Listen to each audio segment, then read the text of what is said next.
গাজা উপত্যকায় নিরস্ত্র ফিলিস্তিনিদের উপর ইসরায়েলি বাহিনীর বর্বর হামলা অব্যাহত রয়েছে। সব শ্রেণীর মানুষ শিকার হচ্ছে এই আগ্রাসনের। পরিস্থিতি প্রতিনিয়ত খারাপের দিকে যাচ্ছে। নিরীহ ফিলিস্তিনিদের ওপর ইসরায়েলি সেনারা যে নির্মম নির্যাতন চালিয়েছে তা মানব সভ্যতার ইতিহাসে নজিরবিহীন।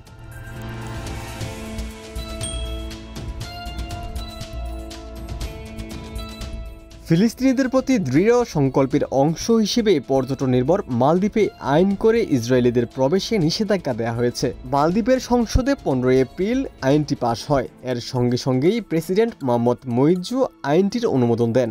তার দপ্তরের এক কর্মকর্তা বার্তা সংস্থা এএফপিকে জানিয়েছে এটি অনতিবিলম্বে কার্যকর হবে।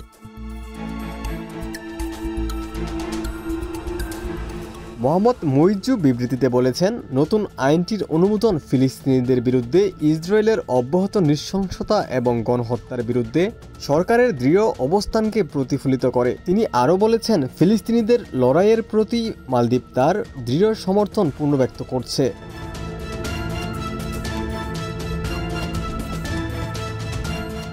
দখলদার ইসরায়েলের পররাষ্ট্রমন্ত্রী গত বছর ইসরায়েলিদের মালদ্বীপ ভ্রমণে না যেতে পরামর্শ দিয়েছেন।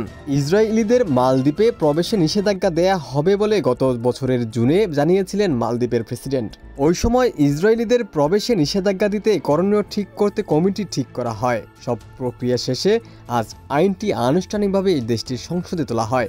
সংসদে পাশ হওয়ার পর কোনো বিলম্ব না করে আইনটির অনুমোদন দিয়েছেন প্রেসিডেন্ট মোহাম্মদ মুইজ্জু।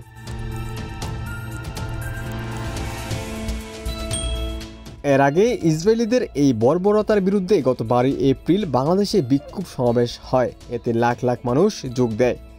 সেখানে পাসপোর্টে ইসরায়েল ছাড়া শব্দ পুনরায় অন্তর্ভুক্তির সিদ্ধান্তের দাবি জানানো হয়। পরবর্তীতে বাংলাদেশি পাসপোর্টে ইসরায়েল ব্যতীত শর্ত পুনর্বহালের সিদ্ধান্ত নিয়েছে অন্তর্বর্তীকালীন সরকার।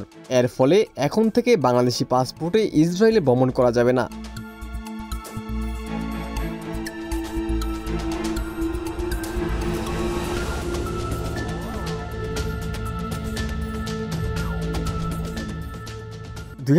সালের 7 অক্টোবর গাজাভিত্তিক ফিলিস্তিনি সশস্ত্র গোষ্ঠী হামাস ও ইসরায়েলের মধ্যে যুদ্ধ শুরু হয়। ইসরায়েলের হামলায় গাজায় এখন পর্যন্ত 51,000-এর বেশি ফিলিস্তিনি নিহত হয়েছেন। জানুয়ারিতে যুদ্ধবিরতিতে সম্মত হওয়া সত্ত্বেও 18 মার্চ ইসরায়েল গাজায় আবার বিমান হামলা শুরু করে, যার ফলে যুদ্ধবিরতি কার্যকরভাবে শেষ হয়।